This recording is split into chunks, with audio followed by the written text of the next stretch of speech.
बिस्मिल्लाहिर्रहमानिर्रहीम। अस्सलाम वालेकुम। दिस इज़ शाहिद रज़ा। उम्मीद है आप खैरियत से होंगे।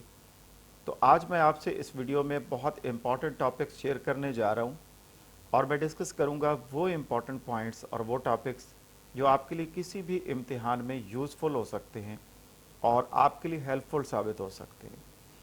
और ख़ास तौर पर आप जो इस वक्त तैयारी कर रहे हैं पीपीएससी के इम्तिहान के लिए, लेक्चरशिप के लिए, ख़ास तौर पर एजुकेशन सब्जेक्ट में, और इसके साथ साथ आप कोई सा भी टेस्ट दें, चाहे वो एमफिल का टेस्ट हो और चाहे वो एजुकेटर का टेस्ट हो, या वैसे कहीं पे भी आपको इम्तिहान देना पड़ जाता है या इंटरव्यू के लिए आपको जाना पड़ता है, जॉब के हवाले से आपको इंटरव्यू के लिए जाना पड़ता है, तो कहीं भी एजुकेशन से रिलेटेड ये टॉपिक्स जो आज मैं इस वीडियो में आपके साथ शेयर करने जा रहा हूँ, ये बहुत ज़रूरी है कि इसकी प्रॉपर अंडरस्टैंडिंग आपको होनी चाहिए।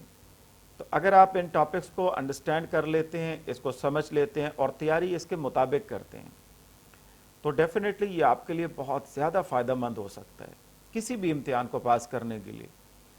और इवन कि आप बेहतरीन तरीके से कोई भी क्वेश्चन अटैम्प्ट कर सकते हैं अगर ये टॉपिक्स आपको आते हों। तो हम डिस्कस कर लेते हैं कि वो कौन से इंपॉर्टेंट टॉपिक्स हैं जो आपके लिए बहुत ज़रूरी हैं एजुकेशन सब्जेक्ट के हवाले से, कि इनके हवाले से आपने मुकम्मल प्रिपरेशन करनी है, मुकम्मल तैयारी करनी है। तो आपसे गुजारिश है कि इस वीडियो को एंड तक देखिएगा ताकि आपको प्रॉपर अंडरस्टैंडिंग हो सके कि वो कौन से टॉपिक्स हैं जो बहुत ज़रूरी हैं एजुकेशन सब्जेक्ट में आप लोगों के लिए तैयार करना। So let's start discussing about those topics. ये स्लाइड आपके सामने है। सबसे पहले मैं शुरू कर रहा हूँ। फाउंडेशंस ऑफ एजुकेशन एक कोर्स पढ़ाया जाता है एमए एजुकेशन में, एमफिल एजुकेशन में, और इसके साथ साथ इससे बिल्कुल रेलेवेंट एक और कोर्स है जो एजुकेशन इन पाकिस्तान के नाम से है, वो भी पढ़ाया जाता है। तो इन दोनों को मैंने यहाँ पे मिक्स कर दिया है और दोनों से इम्पॉर्टेंट टॉपिक्स यहाँ पे मैं शेयर करने जा रहा हूँ। और अगर आप इन टॉपिक्स को तैयार कर लेते हैं, इसकी अंडरस्टैंडिंग आपको हो जाती है, तो ये जो दो कोर्सेज हैं, फाउंडेशन ऑफ एजुकेशन और इसके साथ साथ एजुकेशन इन पाकिस्तान, इन दोनों की बेहतरीन तैयारी आप कर पाएंगे। तो इसमें देख लेते हैं वो कौन से टॉपिक्स हैं जो आपने तैयार करने हैं। तो सबसे पहले कंसेप्ट ऑफ एजुकेशन को आपने देखना है कि ये वर्ड एजुकेशन कहाँ से आए हैं, कहाँ से डिराइव हुआ है, इसके मीनिंग क्या है, इसका कॉन्सेप्ट क्या है, और इसके साथ साथ स्कोप क्या है, इसका इम्पोर्टेंस क्या है, और फिर एजुकेशन की जो टाइप्स हैं, इनफॉर्मल है, फॉर्मल है, नॉन फॉर्मल है, इसके हवाले से भी आपको अंडरस्टैंडिंग होनी चाहिए। नेक्स्ट है elements of process of education, इसको भी आपने जहन में रखना है। और इसके बाद इम्पॉर्टेंट पॉइंट जिसके हवाले से बहुत सारे इम्तिहानात में, एग्ज़ाम में ये क्वेश्चन पूछ लिया जाता है इस टॉपिक से रिलेटेड, वो है philosophy. What is philosophy? Philosophy actually है क्या, और फ़िलासफ़ी का जो वर्ड है ये कहाँ से डिराइव हुआ है और इसका ओरिजिन क्या है, एजुकेशनल फ़िलासफ़ी किसे कहते हैं। और नेक्स्ट है ब्रांचेज ऑफ फ़िलासफ़ी, कौन कौन सी ब्रांचेज हैं फ़िलासफ़ी की। जैसे आपने पढ़ा होगा ऑन्टोलॉजी है, एपिस्टेमोलॉजी है, एक्सियोलॉजी है, मेटाफिज़िक्स है, इनकी बुनियादी अंडरस्टैंडिंग आपको होनी चाहिए। इसके बाद आता है एजुकेशनल फ़िलासफ़ीज़, और उसमें आइडियलिज़म फ़िलासफ़ी है, रियलिज़म है, प्रैग्मेटिज़म है, एग्जिस्टेंशलिज़म है, और इसके साथ साथ एजुकेशनल थियरीज़ भी कह सकते हैं इसको, एजुकेशनल फ़िलासफ़ीज़ भी कह सकते हैं, पेरेनियलिज़म, प्रोग्रेसिविज़म, इसेंशियलिज़म और सोशल रिकन्स्ट्रक्शनिज़म।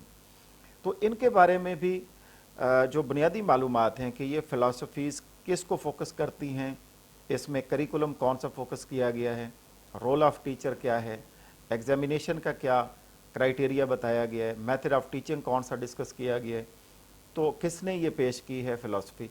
तो ये बुनियादी नुकात जो है वो आपके जहन में होना ज़रूरी हैं। तो इसमें कहीं से भी कोई क्वेश्चन पूछा जा सकता है, तो इसकी तैयारी भी ज़रूरी है। इसके बाद आता है नेशनल एजुकेशनल पॉलिसीज़, जिसमें एजुकेशनल सेक्टर रिफॉर्म्स भी शामिल हैं। और जब पाकिस्तान बना था तो 1947 जो फर्स्ट एजुकेशनल कॉन्फ्रेंस थी, वहाँ से स्टार्ट करके इसको अब तक जो लेटेस्ट एजुकेशनल पॉलिसी है, इस तक जितनी भी पॉलिसीज़ आई हैं उसके हवाले से बहुत चीदा चीदा नुकात, बहुत इम्पॉर्टेंट पॉइंट्स अलग से उसको आप नोट कर लें, अलग से लिख लें, और फिर पेपर से पहले आप एक मरतबा उसको फिर पढ़ लीजिएगा, रिवाइज़ कर लीजिएगा। तो एक बुनियादी मालूमात जो है वो आप तक पहुंच जाएंगी कि हर पॉलिसी में कौन कौन सी अहम बात जो है वो डिस्कस हुई है। तो एजुकेशनल पॉलिसी से भी कोई क्वेश्चन जो है वो पूछा जा सकता है और पूछ लिया जाता है। इसके बाद फ़िलासफ़र्स आते हैं, मुस्लिम फ़िलासफ़र्स हैं और वेस्टर्न फ़िलासफ़र्स हैं। और मुस्लिम की बात करें तो उसमें इमाम गज़ाली, इब्न खलदून, शाह वलीउल्लाह और अल्लामा इकबाल आप देख रहे होंगे स्क्रीन के ऊपर कि इनके बारे में भी आपको मालूमात होनी चाहिए। इमाम गज़ाली ने तालीम के हवाले से क्या बात की, उनकी किताबों के नाम क्या थे, इब्न खलदून का नज़रिया क्या था, उन्होंने किस चीज़ के ऊपर फोकस किया, उनका काम किस नौइयत का था, और उन्होंने तालीम का जो नज़रिया पेश किया है वो क्या था। शाह वलीउल्लाह की क्या खिदमात हैं तालीम के हवाले से, और अल्लामा इकबाल का नज़रिया क्या था, अल्लामा इकबाल ने नज़रिया तालीम के हवाले से क्या बात की है। इसी तरह से वेस्टर्न फ़िलासफ़र्स हैं जिसमें जॉन ड्यूई है, रूसो है और बहुत सारे वेस्टर्न फ़िलासफ़र्स हैं। तो इनकी बुनियादी मालूमात और बेसिक अंडरस्टैंडिंग ये भी ज़रूरी है। इसके साथ साथ चार्टर एक्ट है, चार्टर एक्ट में बुनियादी क्या चीज़ डिस्कस की गई थी, और लॉर्ड मेकाले रिपोर्ट क्या थी, वुड्स डिस्पैच क्या था, हंटर कमीशन क्या था, और इनके बुनियादी मकासद क्या थे, किन चीज़ों को फोकस किया गया था इनमें, ये भी आपने जहन में रखना होगा। तो इसके बाद तालीमी तहरीकें, एजुकेशनल मूवमेंट्स क्या थीं, उनमें किन मकासद के तहत काम किया गया था, और मुसलमानों के लिए उसमें क्या बात डिस्कस की थी, और हर तहरीक के मकासद क्या थे बुनियादी। तहरीक अलीगढ़ थी, देवबंद थी, जामिया मिलिया इस्लामिया का क्या रोल था, और इसी तरह से नदवतुल उलमा का क्या रोल था। तो इसके हवाले से भी मालूमात आपको होनी चाहिए। और नेक्स्ट हम बात करेंगे कि हायर एजुकेशन इन पाकिस्तान, और इसमें ख़ास तौर पर दो चीज़ों का आपने जहन में रखना होगा। इसकी गूगल से सर्च कर लें तो आपको मिल जाएगी इन्फॉर्मेशन, वेबसाइट पे जाके देख सकते हैं। Higher education commission Pakistan, higher education commission का रोल क्या है, उसकी ज़िम्मेदारी क्या है, और इसके साथ साथ प्रोविंशियल लेवल पर पंजाब की बात करें तो PHEC, Punjab higher education commission, उसका क्या रोल है, और ये कौन सी रिस्पॉन्सिबिलिटीज़ हैं जो परफॉर्म करता है ये अदारा हायर एजुकेशन कमीशन। तो ये बुनियादी मालूमात हैं जिसकी अंडरस्टैंडिंग आपको होना बहुत ज़रूरी है।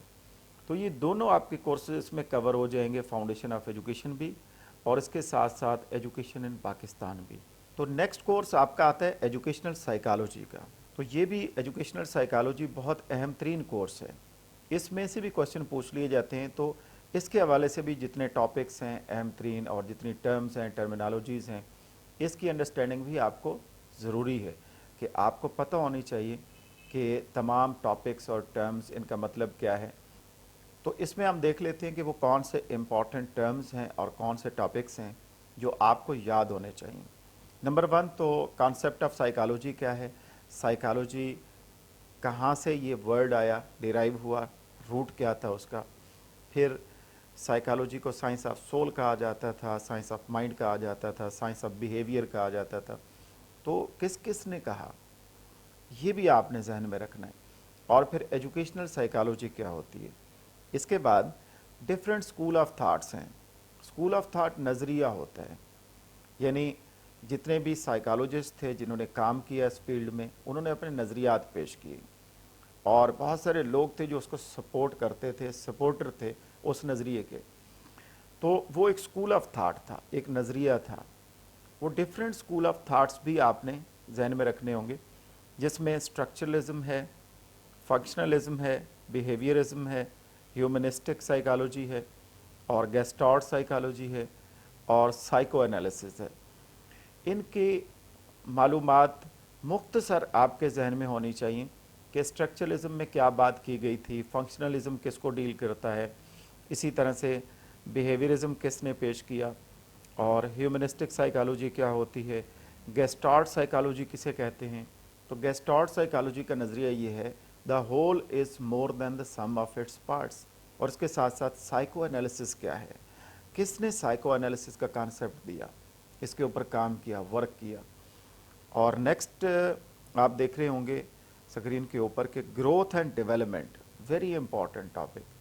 ग्रोथ और डेवलपमेंट में फ़र्क क्या है, और stages of growth and development कौन कौन सी हैं। अगला पॉइंट हमारा है लर्निंग। तो आपने जहन में रखना होगा कि लर्निंग की डेफिनेशन क्या है, लर्निंग की टाइप्स क्या हैं, और लर्निंग की थेरीज़ क्या हैं। ये इससे भी ज़्यादा ज़रूरी है कि इसकी बुनियादी अंडरस्टैंडिंग आपको होनी चाहिए। ज़रूरी है कि आपको जहन में होना चाहिए कि लर्निंग थ्योरीज़ कौन कौन सी हैं, और हर लर्निंग थ्योरी में कौन सी ख़ास बात की गई है, और किसने पेश की थी learning theories. Transfer of learning की बात भी बहुत ज़रूरी है कि लर्निंग जब हो जाती है तो उसको ट्रांसफ़र करना, उसका प्रोसीजर क्या है, ट्रांसफ़र ऑफ लर्निंग किसे कहा जाता है। और इसके साथ साथ मेमोरी का टॉपिक जो है वो भी बहुत ज़रूरी है, जिसमें मेमोरी का कॉन्सेप्ट क्या है, और टाइप्स ऑफ मेमोरी कौन कौन सी है। एपिसोडिक मेमोरी है, इसी तरीके से शॉर्ट टर्म मेमोरी है, लॉन्ग टर्म मेमोरी है। तो ये जो जितनी भी टाइप्स हैं मेमोरी की, इसको भी जहन में रखना, उनका टाइम स्पैन क्या है। यानी आपकी जो सेंसरी मेमोरी है उसमें कितनी देर तक इन्फॉर्मेशन रह सकती है, आपकी जो शॉर्ट टर्म मेमोरी है उसका ड्यूरेशन कितना है, और लॉन्ग टर्म मेमोरी क्या होती है। इसी तरीके से इसके साथ साथ फॉरगेटिंग किसे कहते हैं, भूल जाना, फरामोशी, ये क्या चीज़ होती है। नेक्स्ट टॉपिक हमारा है इंटेलिजेंस। इंटेलिजेंस भी बहुत ज़रूरी है कि इसको भी आपने याद करना होगा। इंटेलिजेंस किसे कहते हैं और कॉन्सेप्ट क्या है। इंटेलिजेंस की भी थ्योरीज़ हैं, वो कौन कौन सी थ्योरीज़ हैं इंटेलिजेंस की, किसने पेश की है, उसमें ख़ास तौर पर हर थ्योरी में कौन सी बात डिस्कस की गई है। और यहाँ पे आपने जहन में रखना होगा आईक्यू का फार्मूला, इंटेलिजेंस कोशेंट, आईक्यू क्या होता है, उसका फार्मूला क्या है, और इसके साथ साथ ईक्यू क्या होता है, इमोशनल कोशेंट। तो आईक्यू और ईक्यू का बुनियादी डिफरेंस क्या है। अगला टॉपिक जो है वो है पर्सनैलिटी, शख्सियत। तो पर्सनैलिटी क्या कॉन्सेप्ट क्या है, पर्सनैलिटी की टाइप्स कौन कौन सी हैं, और हर टाइप ऑफ पर्सनैलिटी में कौन कौन सी ख़ास बातें हैं जो उस पर्सनैलिटी की टाइप से रिलेटेड हैं, ये भी आपने देखना है। अगला टॉपिक है मोटिवेशन। मोटिवेशन एक्चुअली है क्या, इसके बारे में अंडरस्टैंडिंग, और इसके साथ साथ इसकी बुनियादी तौर पर जो दो टाइप्स हैं, इंट्रिंसिक मोटिवेशन और एक्सट्रिंसिक मोटिवेशन। एक अंदर से चीज़ आती है, आपका दिल करता है काम करने के लिए, कोई टास्क परफॉर्म करने के लिए, खुद आपका मन कर रहा है, आपका दिल कर रहा है कि मैं ये करूं, इसे कहते हैं इंट्रिंसिक। और एक है कि कोई रिवार्ड आपको मिलेगा, कोई चीज़, पैसा मिल रहा है, कोई आपको जॉब मिल रही है, कोई आपको अवार्ड मिल रहा है, कोई सर्टिफिकेट मिल रहा है, आपकी तारीफ़ की जा रही है, उसके लिए आप कर रहे हैं। तो ये चीज़ होती है एक्सट्रिंसिक मोटिवेशन। तो इंट्रिंसिक और एक्सट्रिंसिक मोटिवेशन क्या होती है, इसके बारे में भी मालूम होना चाहिए आपको। नेक्स्ट पॉइंट है हमारा hierarchy of needs, Maslow's hierarchy of needs, इंसान की ज़रूरियात की दर्जा बंदी। वो हायरार्की क्या है, उसमें पहली नीड क्या है जो अब्राहम मास्लो ने बयान की है, दूसरी नीड क्या है, तीसरे लेवल पे क्या है, और आखिरी लेवल पे क्या आता है। तो इसमें पहली फिजियोलॉजिकल नीड्स होती हैं, और इसमें खाना पीना सोना हवा, और फिर स्टेप बाय स्टेप आगे बढ़ा जाता है। और आखिरी जो इसमें लेवल है हायरार्की ऑफ नीड्स में, वो है सेल्फ एक्चुअलाइजेशन, तकमील ज़ात। तो ये हायरार्की ऑफ नीड्स किसने पेश की, उसकी दर्जा बंदी में कौन कौन से स्टेप्स हैं, मराहिल हैं, उनके नाम क्या हैं, तो ये भी आपको जहन में रखना है।